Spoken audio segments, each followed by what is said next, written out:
Here we are again for another little look at the DJS1000. This time we're going to focus more on the sequencer, that part there.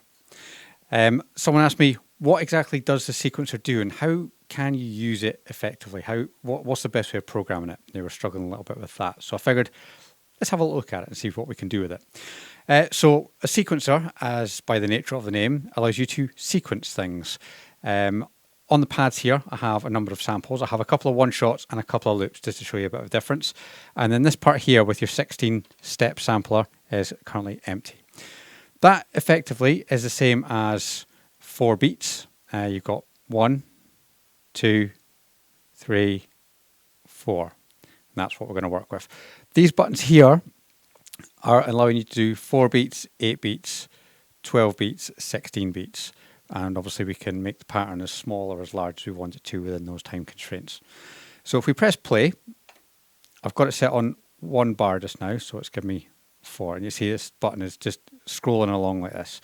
And this is effectively what part of the pattern or sequence it's going to play. There's nothing loaded into it at the moment. That's what we're going to have to do. So at the moment I have different samples and I'll just sort of play with a simple drum kit, add a simple bass line, maybe add a simple melody and go from there. So first one's first. Got a kick drum. Kick drum would usually go on the 1, the 2 and the 3 and the 4. So with that in mind, you'll notice there is these little squares on the numbers 1, 5, 9 and 13. They're the first beat of every part. So we go 1, 2, 3, 4. Okay, now you could click your sample, obviously so you can hear what's going on. If you're doing this in a studio environment, a bit like this, that's perfectly fine.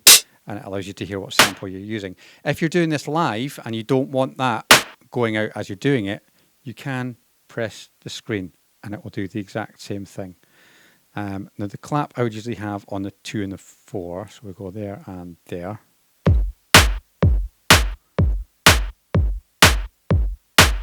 Yeah, the hi-hats, we'll do that the same. So we'll click on the hi-hats. Now the hi-hats usually go between the beats to give you that sound, which I believe should be 3, 7, 11 and 15.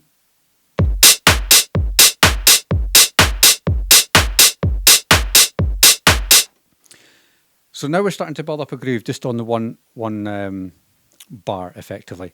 Now say for example we have that built up to this point. We want to make it longer because maybe we want to add in other samples that are longer than this. So what we can do is click pattern and you'll see we've got pattern number 1, but we're going to hold down shift and press pattern again. All of these lights light up like this and this is now flashing. So now we can actually select how many bars we want. So we can go 2, 3 or 4. You don't have to go up in order, you can select what you want. So we're going to go for full 4 this time. And press that. The reason I do that after loading these parts in is it will copy whatever's on the first one across the other 3. So for example, if I click on my kick drum, it's on all 4 parts. So if I play this again, as you can see, it's going through and it's just replicating the pattern that I built in. So that's using like one-shot samples. That would save me having to try and play it live, which obviously you could do if you wished, but obviously the idea is to try and program it to an extent. Along with that, what I've been trying to do is use loops alongside one-shot samples. So up here, I've got a couple of loops. I've got what they call a top loop.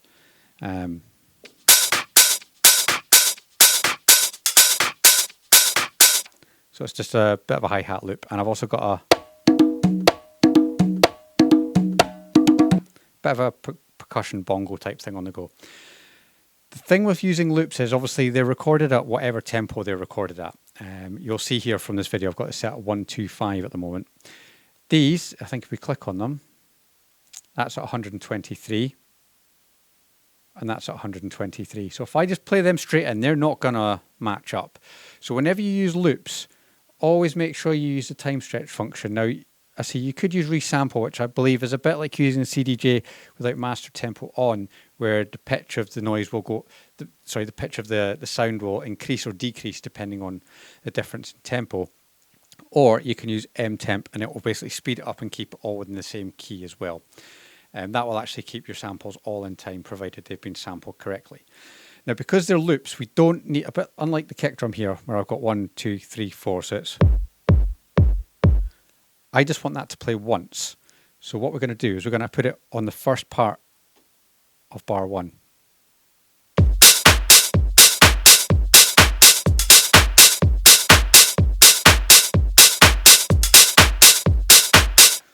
Where that might be different is if your loop is smaller, or shorter should I say, where you might have to loop it on bar 1, on number 1 there, or maybe just on 3, depending on whether it's like a 4, 8, 16 or 32 bar loop, beat loop should I say. The one I'm using fits this perfectly well. Again, I can do the same with the percussion, so I can add that in the same manner.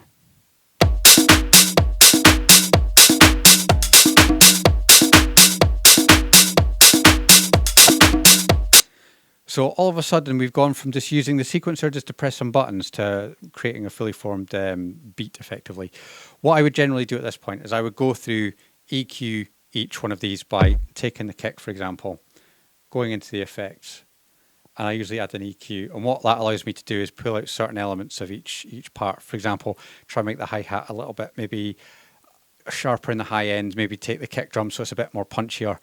Maybe take the clap and make it a bit more mid so it kind of cuts through a bit.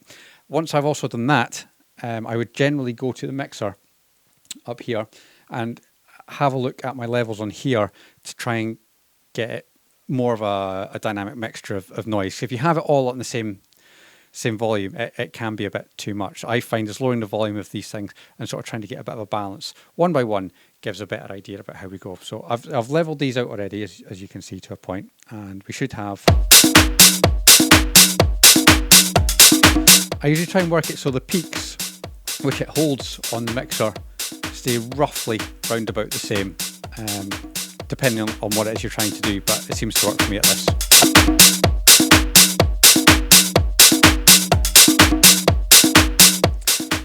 So that's loading in a drum beat. Now there's various other things we can do with this in terms of way we can program things in and then manipulate it. So with that, I've also got this one here, which is going to be a bass line. It's just a note. So now we're going to try and play a note or that note into a workable bass line using scale. So what I'm going to do is I'm going to work on the idea of just 3 notes. So we're going to have that one, that one, that one. Simple. And we're going to record it in. So rather than having to go pick a note, add it in. Oh, to be fair, that sounds quite cool. We're going to play it in this time. So we're going to press play. And this time we're going to press record.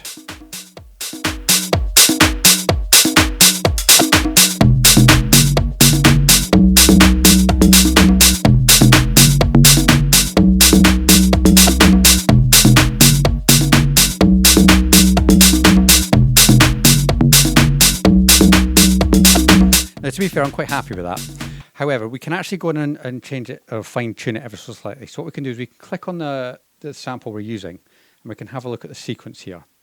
Double click that and it'll take you in here. So you can see whereabouts the note's hitting on the 16 pads. We've got bar 1, bar 2, bar 3, bar 4. Not bad, probably because I have quantize on. If this was slightly out, we can actually hit quantize and it will snap it to the grid and it will actually fit the notes perfectly well. So if you mistime it slightly, you can go in and fix it using this. Again, you can offset it as well. We can move the notes. I'll play this just so you can hear the difference.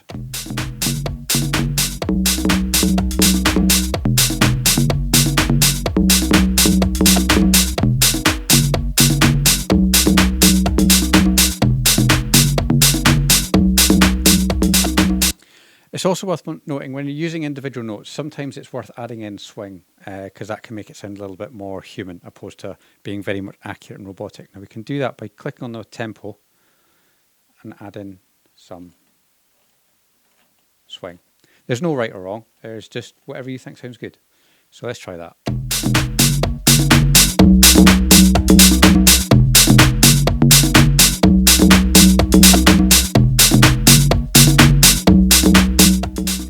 So now I've got that, maybe I want to add in a melody to go with it. Now what I've been trying to do is learn a little bit more about working in the right key, making sure everything's all sort of sounding correct. So we have the key of E for this bass line. I've got a key of E on my sample.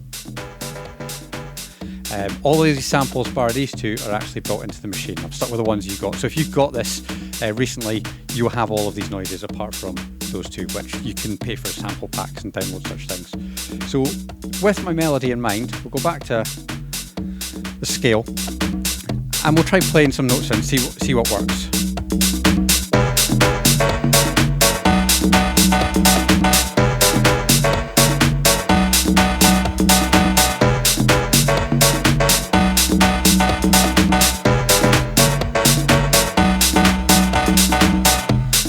Okay, I'm quite happy with those notes. So you'll notice here, this is still syncing through. We're going to have this so it hits on part number 1, and that's where we're going to start recording. We're going to do this exactly the same as we did with the bass line. So I'm going to set this to 1 just so I know where I am. Press record.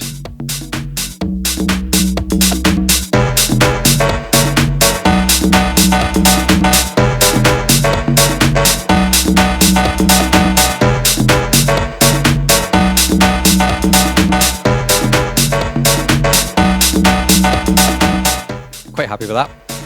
Now, say for example, I want to change that now. Maybe I want to take some notes out. All we have to do is turn them off. So you see here, we got all of the notes loaded in. Maybe we can turn them off.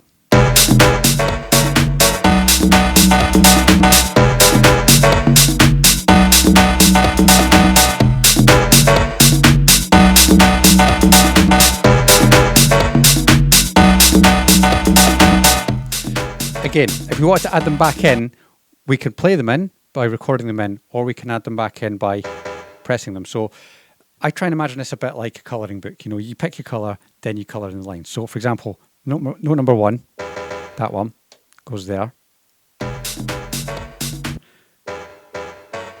So this is the next one that's missing. That one, maybe there. No, there. And then I want that one. Or do I? Let's try that one.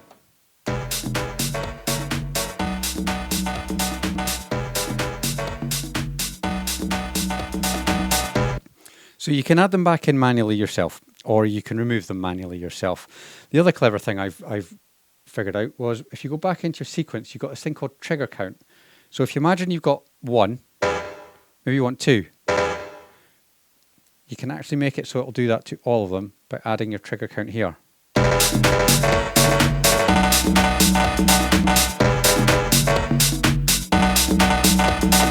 And this part here, you've also got your aspect ratio. So this is a bit like your parameters of your effects. So you know, you got 32 seconds would be 16th, an 8th triplet, or an 8th.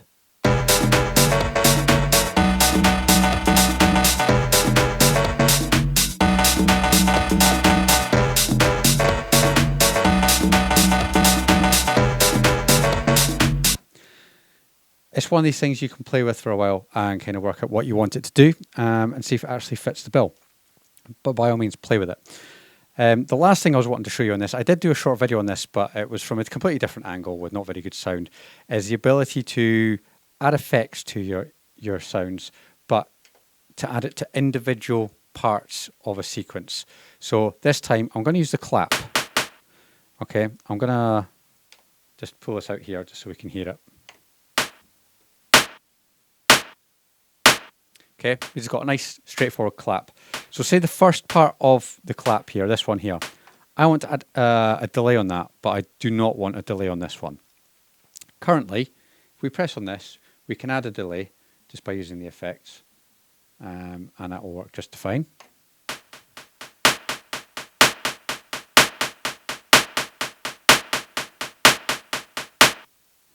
We don't want that. We just want a delay on this one. So to do that, what we can do is we have the delay lined up here.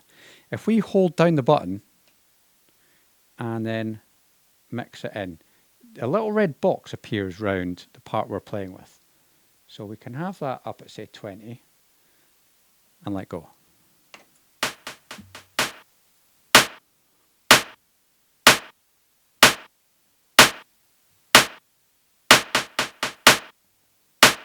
Now we've just got a delay on 1.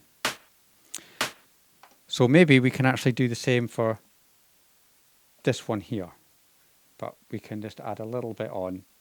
Maybe we can change the time parameter as well to 3/4.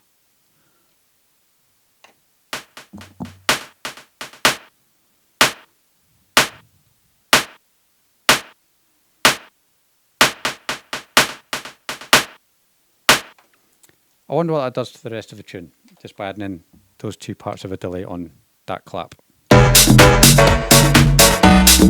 Not a lot, you can't really hear it. Anyway, you can add that to pretty much any part of your samples. All you got to do is hold down the button. So if you want to do the same on your hi-hats, again, you can hold it down. It doesn't have to be a sample effect. You can do it to the volume as well. So for example, we can take kick drum. Maybe we want the third part of the kick drum to be quieter. We can just turn the volume down. Whatever you adjust, it will come up with a red square around it. And then what should happen,